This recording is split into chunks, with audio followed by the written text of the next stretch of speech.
Yesterday we introduced the idea of photon theory. What's a photon? Okay. Yeah, it's a particle of light. We can also call it a quantum of energy. A quantum is a little bundle of energy. And it's okay to say it's a particle of light, but in the end, it's not a particle exactly like the particle that we think of, like a rock, because it doesn't have any mass. It's a particle that consists of energy as opposed to mass. So sometimes it's better to say a quantum of energy. Particle of light works as well, though. Up until this point, we've talked about light as being a wave. You guys remember the 4 properties of waves that are exhibited by electromagnetic radiation that support the wave nature of EMR? We talked about 2 of them in the last couple days. One is refraction works, yeah. We talked about that about a week ago. Okay, refraction, diffraction. What's the one that goes with diffraction?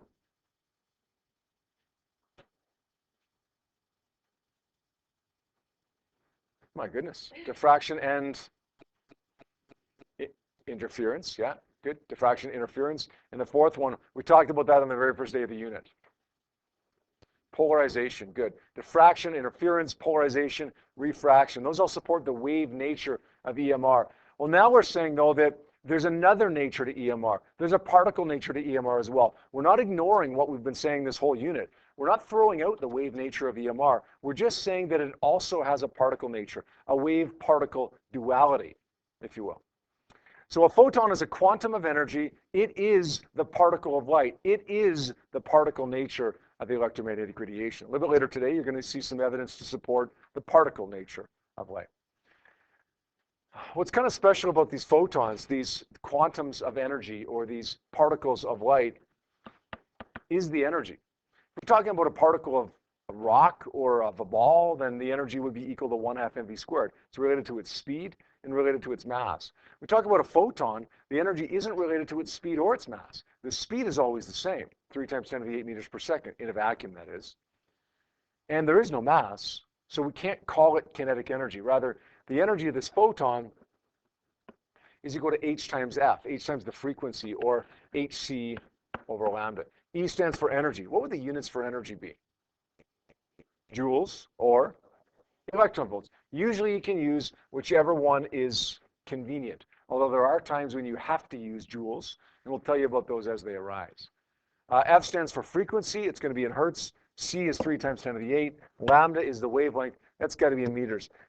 Pay really close attention to that, though. You get a lot of questions where you're given the wavelength in nanometers, and you got to convert it to meters. You guys remember how to do that? How do you do that? Good. Just times it by 10 to the minus 9. If you happen to forget that number and think 10 to the, is it 10 to the minus 6 or 10 to the minus 9? Just look on your data sheet. It tells you, right?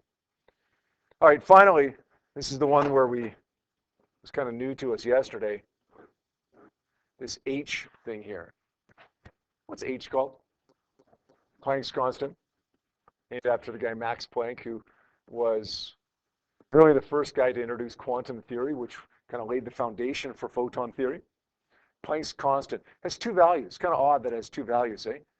They're both on your data sheet. The first one is 6.63 times 10 to the minus 34, and the second one is 4.14 times 10 to the minus 15. Explain the difference. How can we have 2 constants when it's a constant? It's like saying, look, the constant of gravity is 9.81 and 4.5, isn't it? Okay. Different units, yeah. So it's not really 2 different numbers at all. It's 2 different units that end up being exactly the same thing. We used the analogy yesterday, the speed on the highway is 110 kilometers per hour. Okay, the speed in meters per second is about 30 or 31 meters per second. It's the same thing. It's just different units that express it. This one's going to be joule seconds. This one's going to be electron volt seconds. Usually it doesn't matter which one you use. You just got to be consistent with your energy over here. All right. We had some questions on page 706 that we were working on, 3 of them. Any issues with any of those 3 questions on 706? All good? All right. How about 707? Any issues with those ones? Number 3, yeah. These ones are a little bit tougher, eh? Especially number 3. Any others? All right. 3 says how many photons of green light that has a wavelength of 550 nanometers are required to deliver 10 joules of energy. First of all, let's circle this nanometers because we don't like those units. We got to convert that to meters, although we do see it very often. So that's our wavelength. This is going to be our energy. We're looking for the number of photons.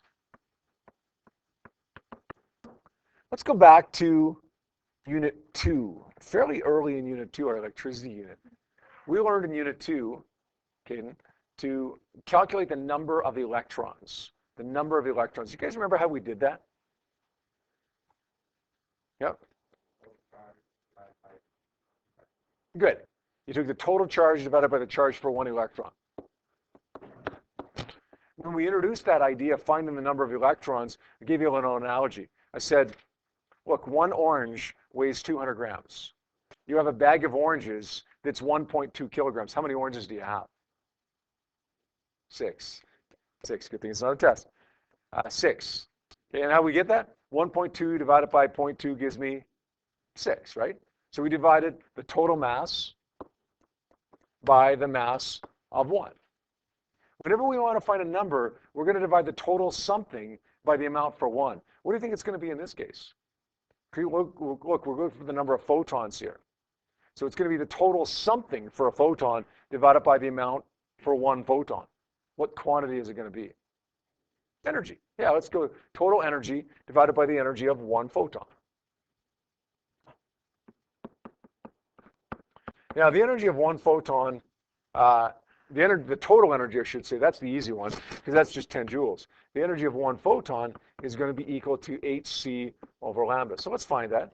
Let's say 6.63. Hey, wait a sec. Do I use 6.63 or 4.14 here? You can use whatever you want, but recognize that if you're using 4.14, you're going to get an energy here in electron volts. And we don't want to divide joules by electron volts. We want to divide joules by joules. So if you do that in electron volts, that's okay, but you're going to have to convert it back to joules at some point. So we might as well just use the 6.63 value now. Yeah, let's multiply that by the speed of light, 3 times 10 to the 8. And divide that by the wavelength, 550 times 10 to the minus 9. I'm not sure what we get there. Something times 10 to the minus 19, I think. Let's take 10 joules divided by that number, and then we should get the answer that's in the book, 2.8 times 10 to the 19 photons. Is that good? Who asked me for that question? I can't remember. Make sense? Good. Okay, let's try one more example then. This one is similar to what we just did, but a little bit harder. It's kind of taking it to that next level. We're looking for the number of photons again, but wait a sec. We're looking for the number of photons emitted each second by a laser pointer that has a power output of 0.4 milliwatts. If the average wavelength produced is 600 nanometers. Where do we start? Where do we start with this one?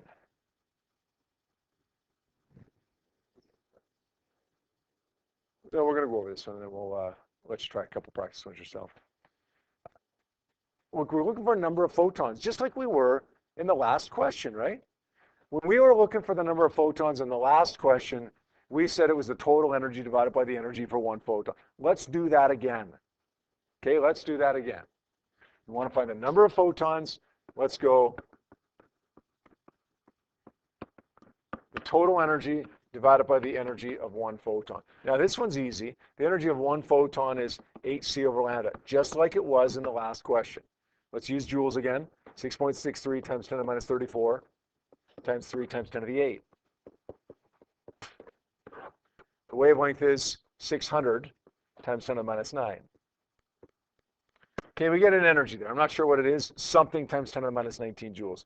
Notice, seems like whenever we have one of these questions, I just put on automatically at the end of it, times 10 to the minus 19. It's a bit of a guess, but they're almost always 10 to the minus 19 for energies. It's not that I'm calculating that really quickly in my head. It's just almost always 10 to the minus 19 for the energy. All right, this one's the tough one, the total energy here. What do you think we're going to do to get that energy, that total energy? Any ideas?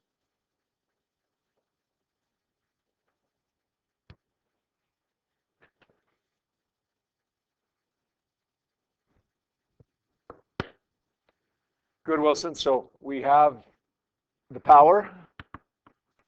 Power is work over time, right?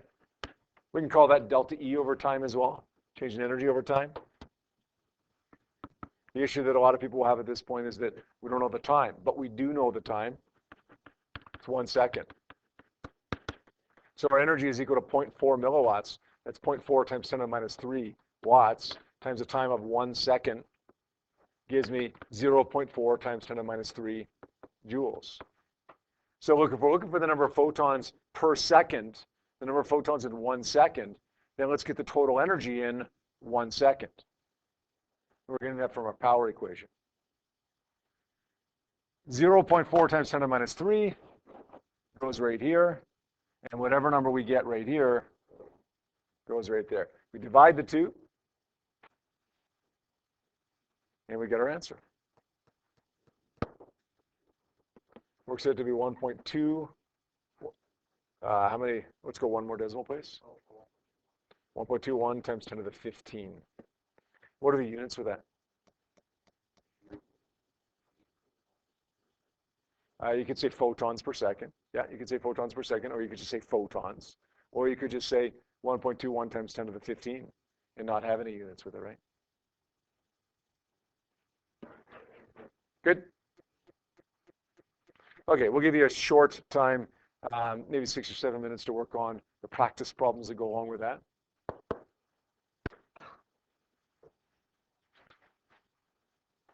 Do this. All right, let's have a look at number 2 then. Everyone, it says, how many 400 nanometer blue light photons per second are required to deliver 10 watts of power?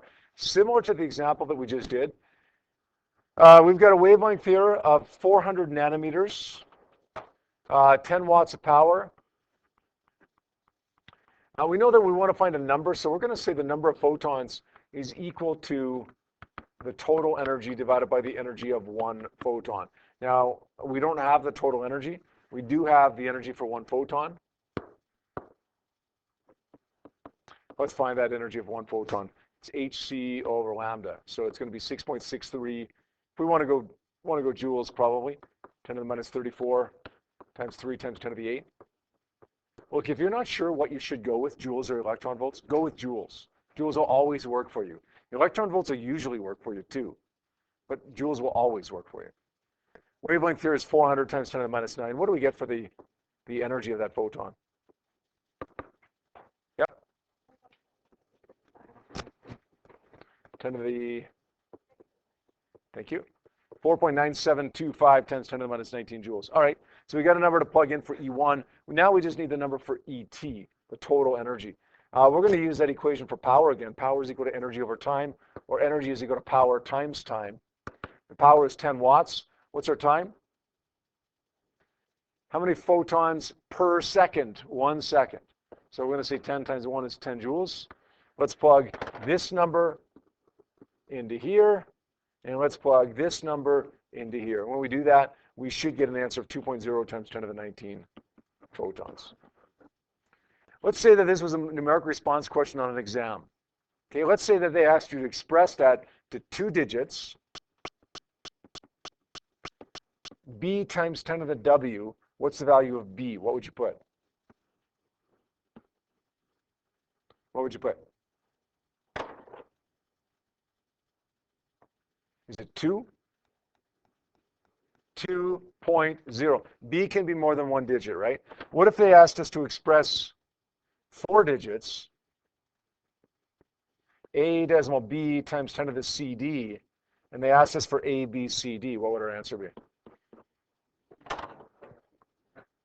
2019, sorry. 2019. Good. So, or 201 scribbly marks. Okay. The good news is you can't bubble in scribbly marks, so you're going to have to pick either 4 or 9. 2019. Does that make sense? Listen, we got to be able to solve this question, right? That's the most important thing. But if we can't express the answer on a numeric response question, then that's pretty important as well, because we can get it right and still get it wrong on our exam. All right, homework tonight, page 710, number 1 to 6. We're not going to have a chance to work on that right now. Just going to ask you to finish that up for homework tonight, please. In addition, we're going to give you a little quiz tomorrow, not on the stuff that we just answered, but a little quiz tomorrow on diffraction and interference. So Young's double slit experiment, the stuff that we've been doing the last couple of days. What we're going to do right now is a couple multiple choice questions. The first one that I'd like you to do is numerical response question number 109. All right, everyone, let's look at the question. It talks about night vision goggles. They operate by taking available ambient light. What's ambient light, by the way? It's visible light, yeah, but it's light from the outside. Like if we were trying to watch a movie, okay, on the screen up here, and we were trying to watch Frozen on the screen up here, and there was a lot of ambient light, okay, a lot of light from other sources, outside sources, then it wouldn't work as good, okay, because it would kind of wash out the image of the projection on the screen. We wouldn't see Frozen. We wouldn't see what's her face, Elsa, flip her hair and do her thing with her hair. Ambient light is the outside light. Night vision goggles work by taking ambient light, such as starlight, moonlight, whatever, converting it into an electrical signal. Then it's amplified within a channel plate. Okay, the electrical signal is focused on a phosphor-coated screen that emits or produces a green image. Now, what relevance is any of that? None. None. So that's going to happen to us, right? A lot of times we're going to get information that we have to read through. Sometimes none of that information is going to be relevant. Sometimes a bit of it will be. Okay, but a lot of it, in any case, a lot of it won't be relevant.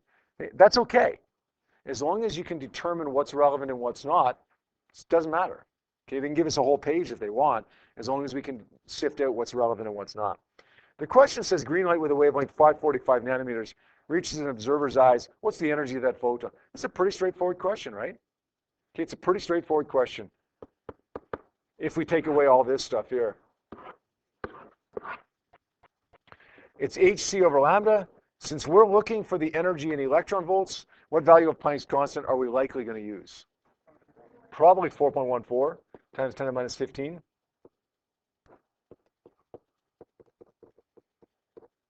We divide that by the wavelength of 545 times 10 to the minus 9. Don't forget that conversion. Now, what do we end up getting there? 2.28 electron volts is our answer. Okay, we're going to fill that in since they're just looking for the number, not the base of it, not scientific notation, nothing, just the base number, 2.28. We'd express that on our answer sheet as 2.28. Now, did anybody do this with a Planck's constant of 6.63? Anybody use that number? Could we have used that number? Sure we could have. We would have gotten an answer in joules. What would we have done?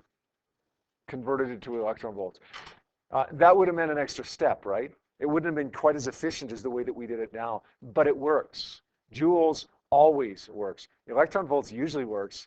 Joules always works. All right, let's try the next one. This is also numeric response. We won't have you submit this one either. Just do it at your desks, and then we'll take a look at it. All right, everyone. This one says a fluorescent tube operates by exciting mercury atoms from their ground state to an excited state. Exciting mercury atoms from their ground state to an excited state. The return of the atoms to a lower energy level results in the emission of EMR that can't be seen. Now, through this process called fluorescence, and they're telling us what this is, a phosphor powder coated on the inside of the glass tube converts the radiation that we can't see into EMR that we can see. Fluorescent light fixture draws 80 watts of power connected to a 110 volt AC power supply. The mercury atoms emit EMR with a wavelength of 254 nanometers. We want to know the minimum amount of energy that must be transferred to a mercury atom to enable this emission. As much as this question seems different than the last question, it isn't. Okay, the last question asked us to find the energy of a particular photon.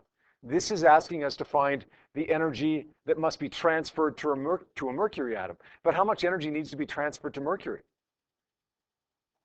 Well, if a photon that's emitted as a result of this transfer has 10 joules of energy, it wouldn't, because that's a ridiculously high number, but let's say that it did, just for ease of arguments here. If a photon emitted as a result of this had 10 joules, then how much energy would we have needed to transfer to it to give 10 joules to the photon? 10 joules, right? In order to emit this photon with this amount of energy, you got to transfer this amount of energy to the mercury atom to begin with. So all we're doing here is finding the energy of this photon, hc over lambda, just like we were in the last question. Now, the energy of this photon isn't technically what we want, but it's the same number as what we want. So let's use, since we're looking for the answer in joules, let's use 6.63 times 10 to the minus 34 times 3 times 10 to the 8. Divided by the wavelength of 254 times 10 to the minus 9. And what do we get for that one? I'm going to say something times 10 to the minus 19. 7.83. Thank you. Now, how do we express that? B times 10 to the negative W.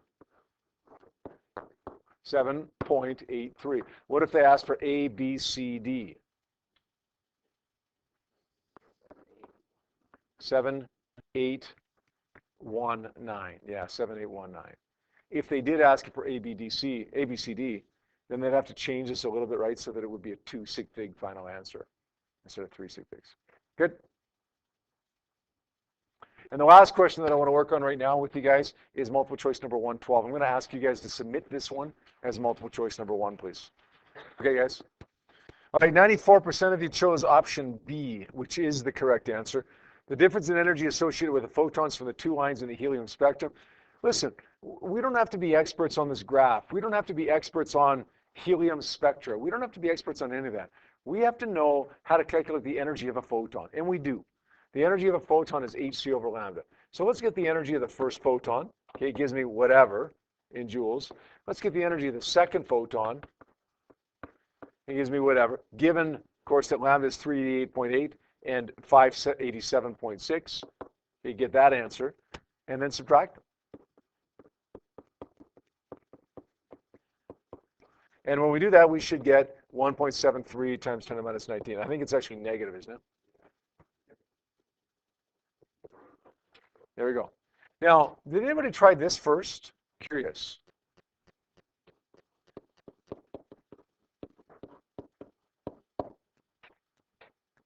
If E is equal to hc over lambda, then delta E should be hc over delta lambda, right? Sorry? You think you tried that? Didn't get an option? They should have made it an option, because that's probably a fairly common thing, I would think, overall, that people would try to do. Doesn't work, though. Why doesn't it work? If I said E is equal to h times f, and I had a change in energy given the frequencies, then I could absolutely say delta E is equal to h times delta f, and it would work. That would work. Why doesn't that work? Because in this one, E is directly proportional to frequency. When they're directly proportional, you can say delta E is equal to h times delta f. When they're not directly proportional, this is inversely proportional, right? Then you can't do that. If it was a squared, 1/2 mv squared, you can't say delta E is equal to 1/2 m times delta v squared. It doesn't work because it's not a direct proportional relationship. Yep.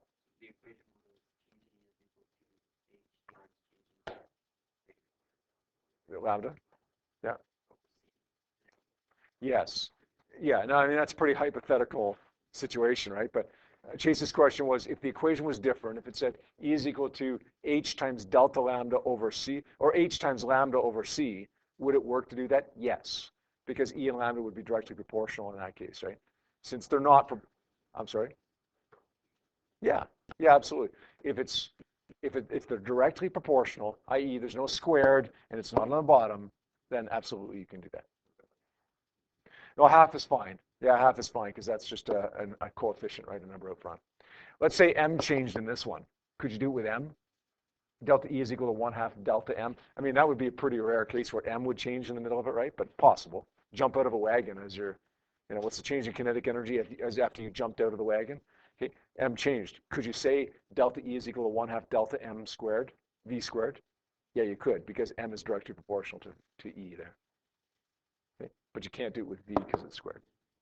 All right? All right.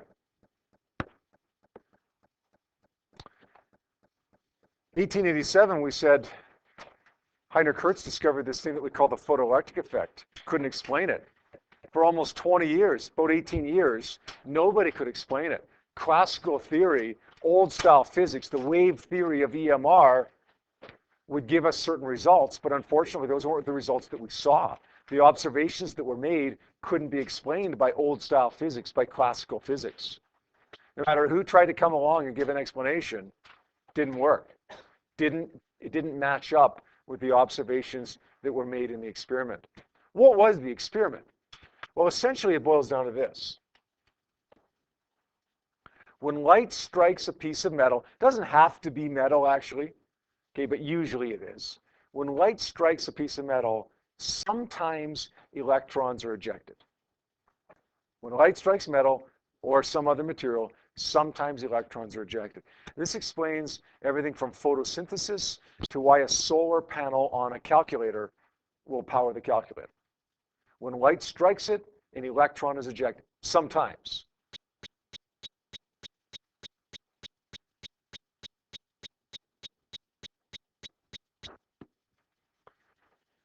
So the photoelectric effect was explained by many people between 1887 and 1905. But all of those explanations used the classical theory which said intensity is related to energy. The more intensity you have, the more energy you have. Einstein comes along and says, no, more intensity doesn't mean more energy. Higher frequency means more energy. From 1887 to 1905, lots of guys are trying more intensity. Look, an electron's not being ejected from this type of EMR. Let's give it more energy. All right, let's give it brighter light. Let's give it more intensity. But it didn't work. Okay, the theory didn't work. More intensity didn't give us electrons ejected. If an electron wasn't ejected from dim light, then electrons weren't ejected from bright light of that particular type of light. But if you increase the frequency, it was. Einstein explained that by his photon theory. Energy is related to frequency, not intensity. The higher the frequency of light, the higher the energy, the more chance you have of an electron being ejected. A couple terms here. Threshold frequency. We're going to give that a symbol F0. F0. Threshold frequency is the minimum frequency, the minimum photon frequency necessary to eject an electron. So in other words, if your photon has a frequency that's lower than this threshold frequency, nothing's going to happen. And it doesn't matter how many of those photons you have, nothing's going to happen. But if you're above the threshold frequency, then you're going to get electrons ejected. Along with that goes the threshold wavelength.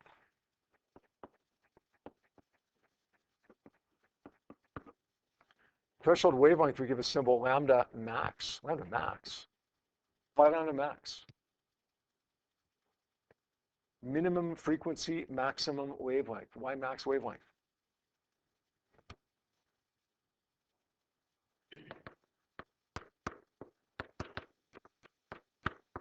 Because frequency and wavelength are inversely related to each other. As frequency goes down, lambda goes up. If you're going to have a minimum frequency, you're going to have a maximum wavelength. So any EMR that's below this frequency doesn't cause anything. Any EMR that's above this wavelength doesn't cause anything. Lambda max is the maximum photon wavelength necessary to eject the electrons.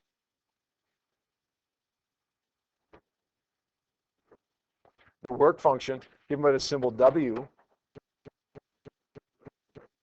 is the minimum photon energy necessary to eject an electron. Look, if we've got a minimum frequency and energy is related to frequency, then we've got a minimum photon energy as well. Now that also corresponds to the energy used up in the process of emitting an electron. Let's think about that. How much energy do you need to eject an electron? Well, whatever gets used up in the process of ejecting it. When I go to 7-Eleven to buy a Slurpee, how much money do I need to buy a Slurpee? Well, however much I use up, however much I spend in the process of buying a Slurpee. Now, energy is equal to HF and HC over lambda. So minimum energy, the work function, would be equal to, what do you think?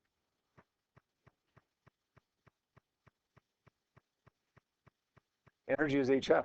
Minimum energy is H times minimum F, threshold frequency.